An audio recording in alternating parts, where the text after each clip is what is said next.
Hello, I'm Sheila Bender, and I'm here to host a reading for the North Wind Poetry Reading Series. I, along with three others, Holly Hughes, Sharon Carter, and Linda Robertson, are this year's coordinators for the poetry series. It would have taken place in the center in Port Townsend, Washington in April, but that was not possible. So over this time, we've managed to put together an online presentation. Shortly, I will turn the reading over to Sarah Zale to introduce the project that she conceived and then co-edited along with Terry Prejean and the other readers who will be with us tonight.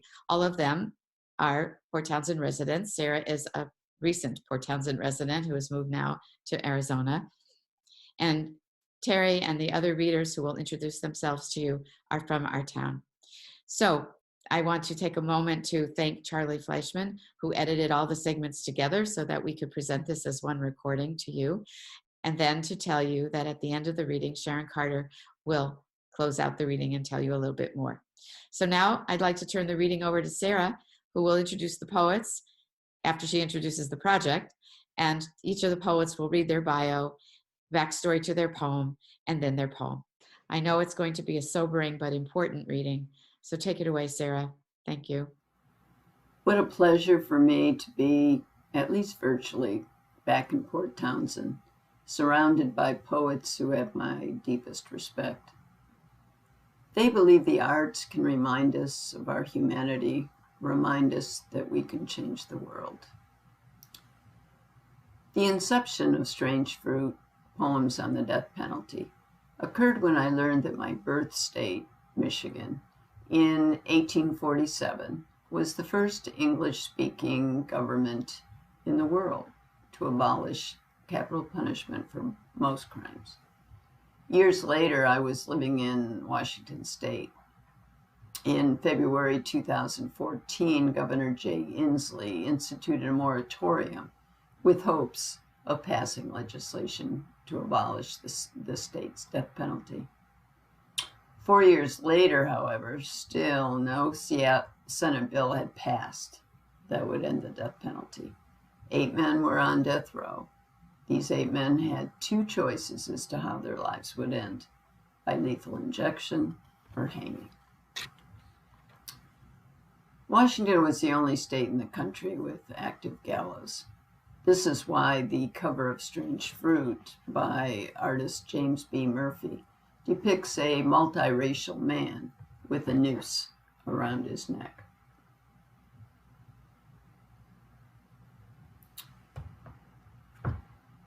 I sent out a call to Washington State poets to use their art in support of Governor Inslee's fight for a bill. Terry Prejean agreed to co-edit the anthology. During the fall of 2018, the Washington State Supreme Court voted unanimously to abolish the death penalty. Some people asked me at the time, so do we need the anthology now? Yes, I said, absolutely. The reason? Well, the same month that the Washington bill passed, a Gallup poll revealed that only 41% of Americans oppose the death penalty. Close to 50% disclosed they believe it is imposed fairly, and 62% declared it morally acceptable. So the poems in this anthology were chosen for their intention to open minds and hearts to the fate of individuals on death row and the individuals directly affected by their crimes. The poems also ask a question. In the words of Brian Stevenson, author of Just Mercy, A Story of Justice and Redemption, the death penalty is not about whether people deserve to die for the crimes they commit. The real question of capital punishment is, do we deserve to kill? The work of Poets for Social Justice in the prison system is not done.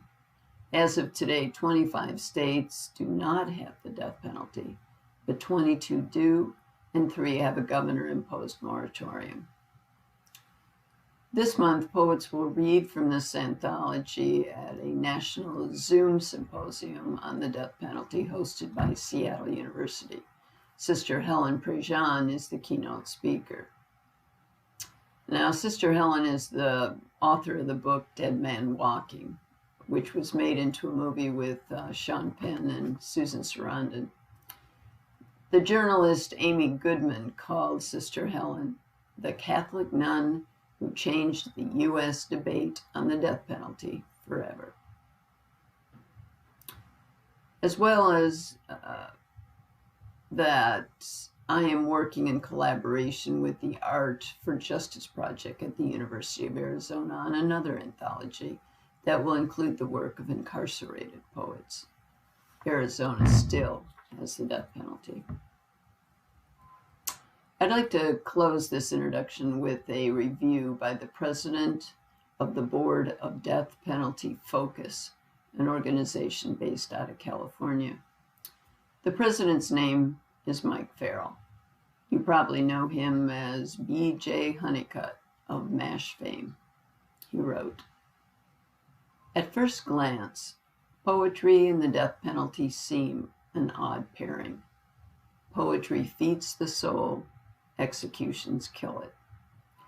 But in Strange Fruit, the complex web of emotions capital punishment evokes is beautifully rendered. It's an emotional journey that will remind you of the urgent need to abolish this horror once and for all." So thank you, Northwind, Holly, Linda, Sharon, Sheila, for inviting poets in this anthology to show how the arts can awaken minds and hearts to issues of social justice. Now, let's welcome the poets. My name is Bill Mcwinney. I've written 2 books of poetry. The first, Songs in My Begging Bowl, appeared in 2002. And my second collection, Cairns Along the Road, appeared in 2009. For 13 years, I was host of the North Wind Reading Series in Port Townsend. And the Port Townsend Arts Commission named me Angel of the Arts for 2011. I want to thank Sarah Zale and Terry Person for including my work in this project.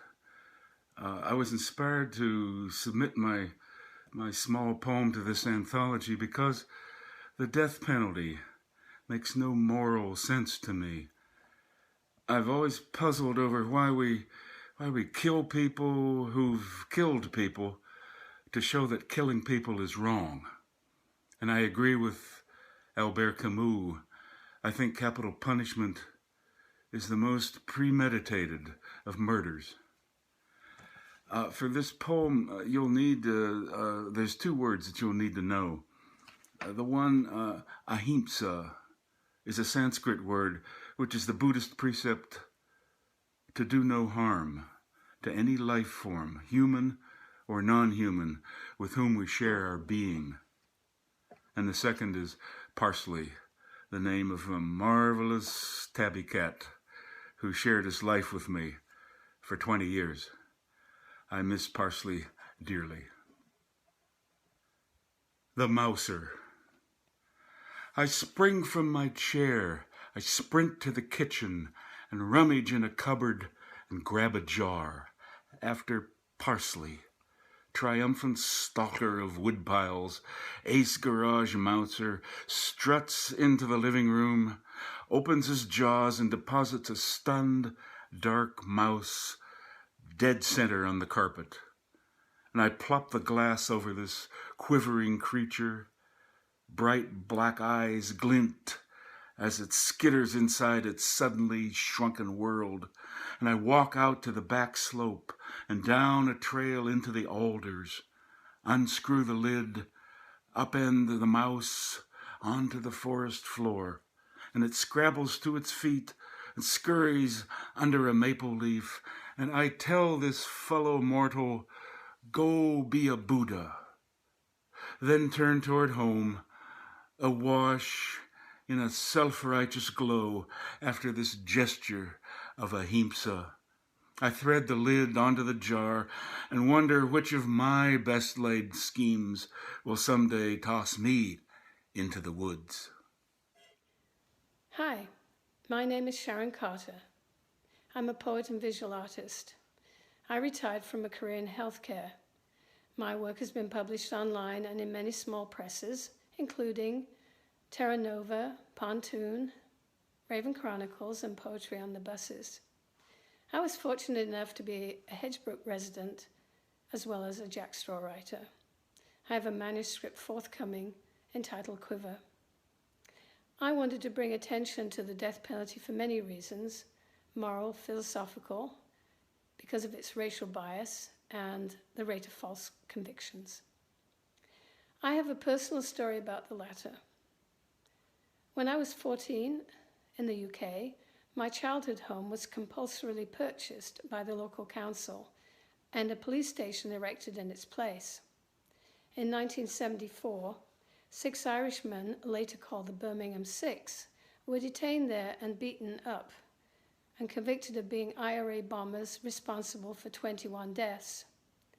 Fortunately, Britain had abolished the death penalty in 1965, so they received life sentences instead. They were released 16 years later when shoddy forensics and police perjury were revealed. The real bombers were living in Ireland all along and were never charged.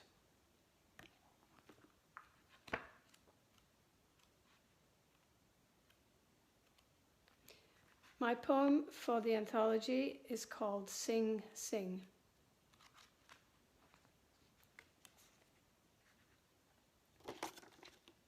Sing Sing.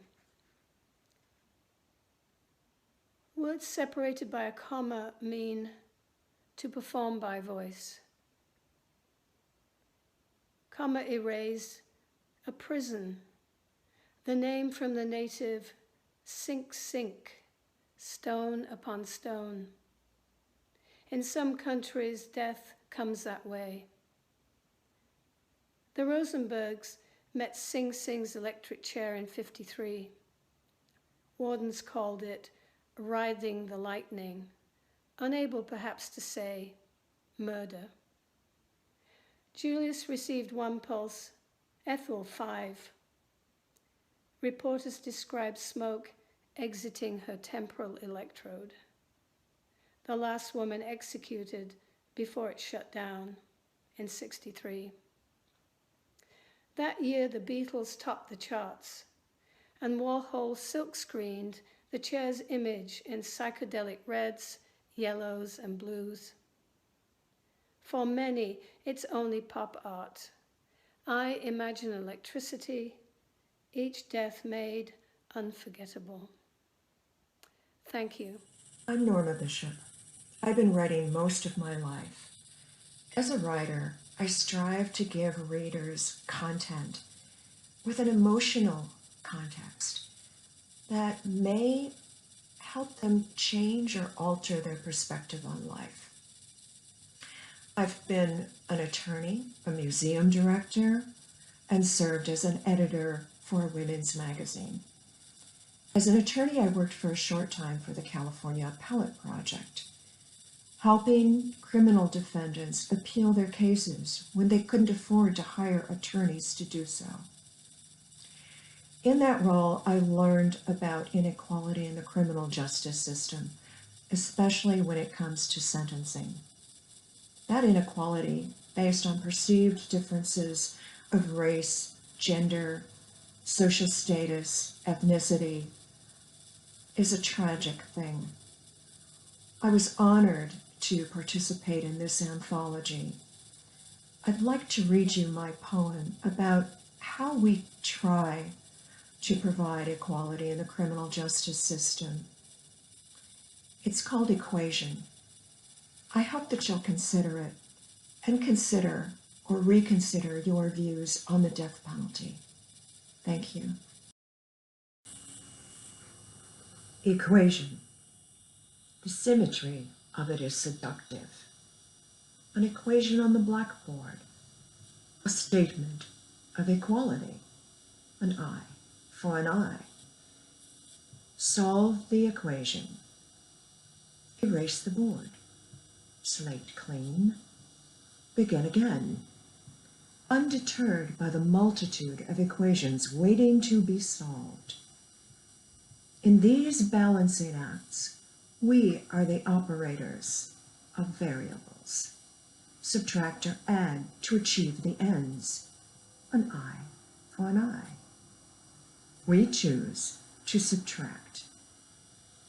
The operator remains the same in every equation. Subtract. Solve for x, solve for y. Each is equal to the other. It is a formula for a salve that should heal a wound now twice wide. But what wound did ever heal but by degrees? Erase the board. Slate clean. Begin again. Undeterred by the accumulation of what remains after every erasure. A bone-white dust. Finer than ash, it rises in the air. It settles on your scalp. It abrades your skin. It fills your nostrils. The taste of it is bitter on your tongue. Hi, I'm Nancy Fowler, a California transplant who has lived for the last 14 years on the Olympic Peninsula of Washington. My poetry focuses on acknowledging the essential beingness of the environment and the people who share a common broken humanity. I became interested in this project when 4.5 years ago, my then 19-year-old granddaughter was murdered, her throat slashed. I was forced to re-examine my long-held opposition to the death penalty in a more personal way. This poem touches on one reason I still hold fast to that viewpoint. Sharing the court proceedings there has developed an even deepening connection among everyone involved. The web of connection. He flew from his mother's lap, laughing, dashes across the aisle, darts between the seats. You can't catch me. But he is caught by the court officer who whispers in the mother's ear when the child is returned to her lap. Everyone smiles except for the judge, maintaining her mask of fetid emotion. Everyone smiles, even me, as I sit behind the rail that separates the viewers from the business of the court.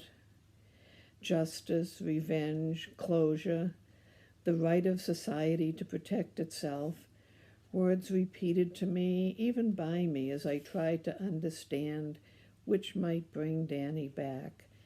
The answer, of course, is none. Love alone will keep her presence alive in my heart and in the world. I feel her smile, too, at the joyful child.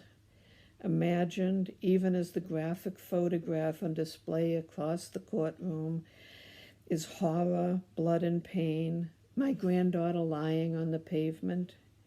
Herself a new mother, she would understand the flustered young woman with the squirming boy in her arms, who pushes out through swinging doors, squirming still. The boy looks over her shoulder, waves at his father, legs shackled to the oak table, arms shackled to the ankle chains. Daddy smiles and blows a kiss. Despite the rule of no communication, the court officer averts his eyes.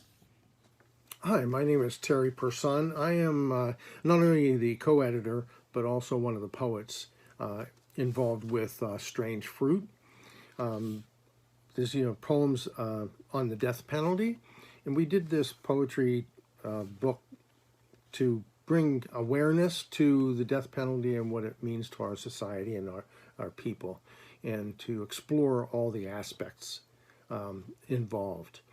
One of the things that I love about poetry is that it allows us to explore more deeply than what some other kind of writings might do on an emotional level. I've been writing poetry for over 40 years.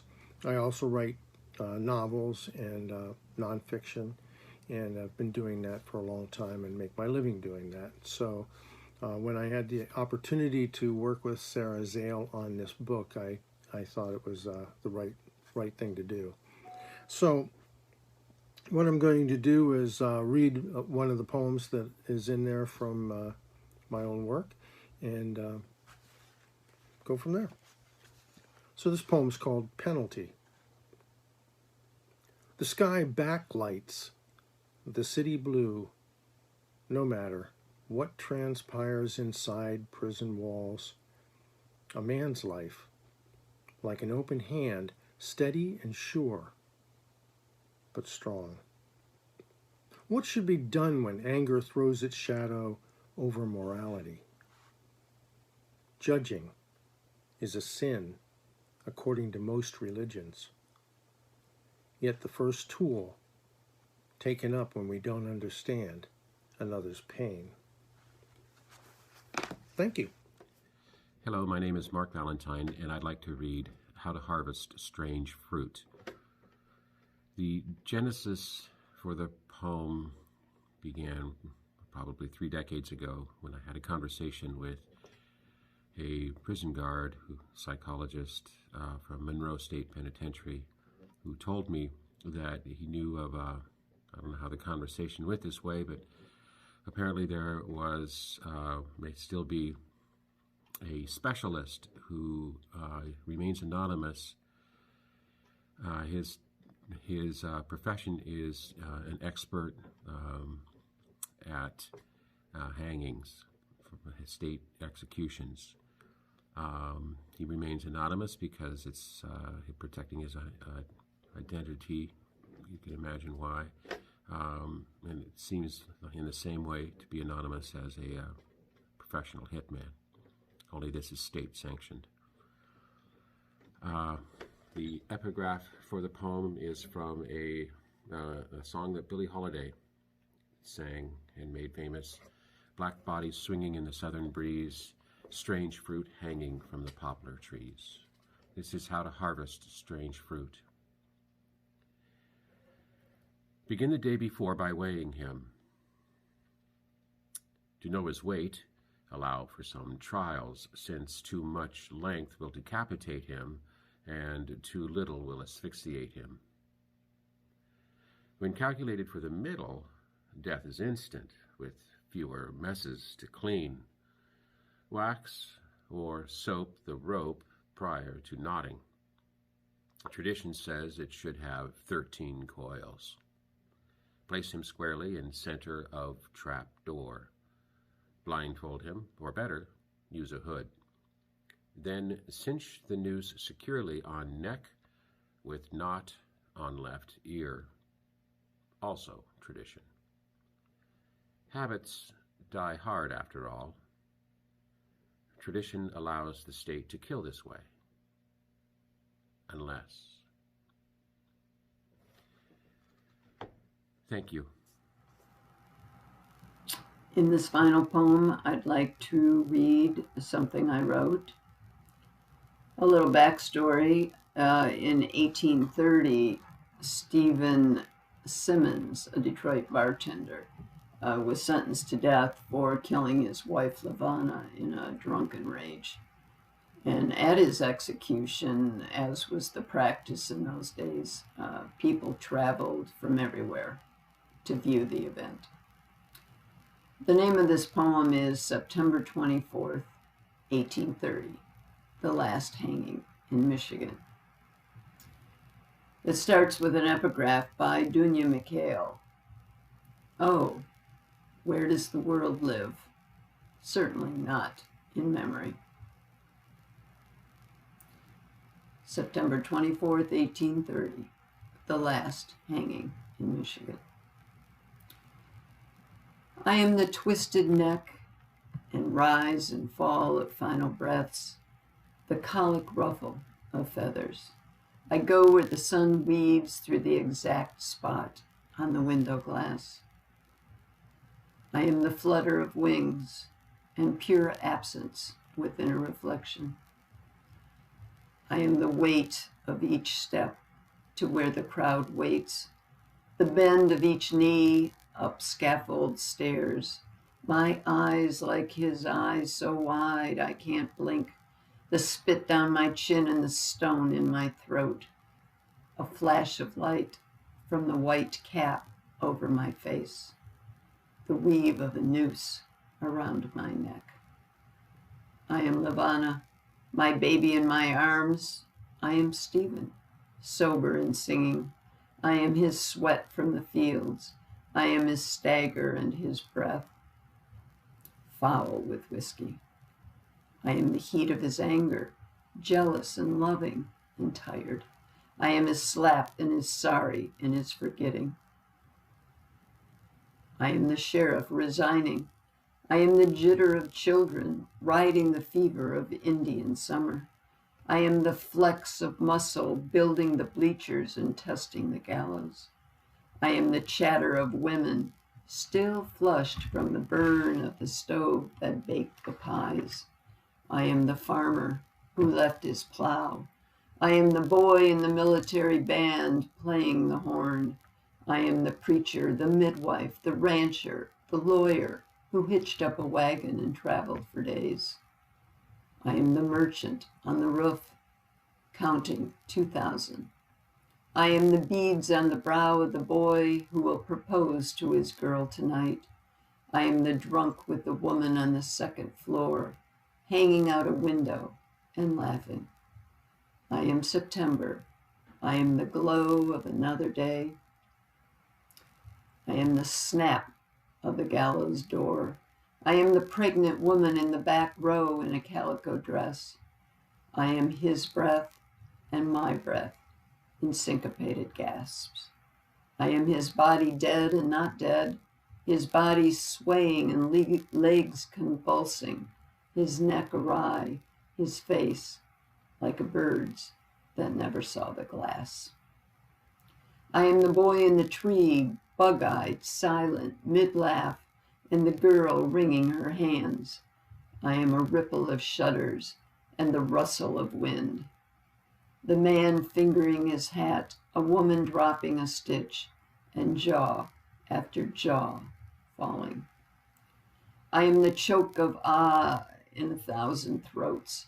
I am the woman who shrieks and the man who sobs and the boy who walks softly away. I am the crowd that destroys a flogging post and the circuit rider praying.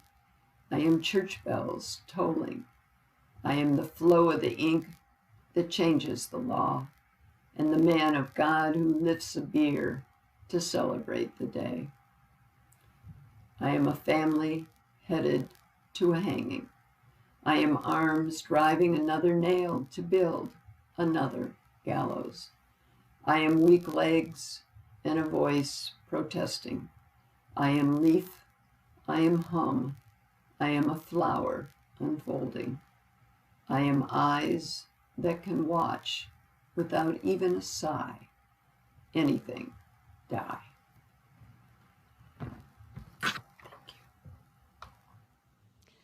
Thank you, Sheila, for hosting this reading. I really enjoyed listening to everybody read their own work from this great anthology.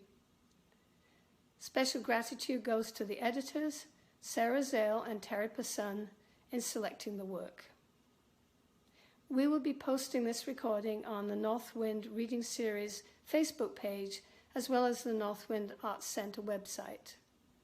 You may purchase this book from Amazon.com, and a link will be provided in the previous websites mentioned, as well as directly from Wildfire Press, 10940 West Roundelay Circle, Sun City, Arizona, 85351. This program has been curated by the Northwind Reading Series group, Sheila Bender, Sharon Carter, Holly Hughes, and Linda Robertson. We hope you enjoyed this evening, and we'll see you again. Thank you very much, and good night.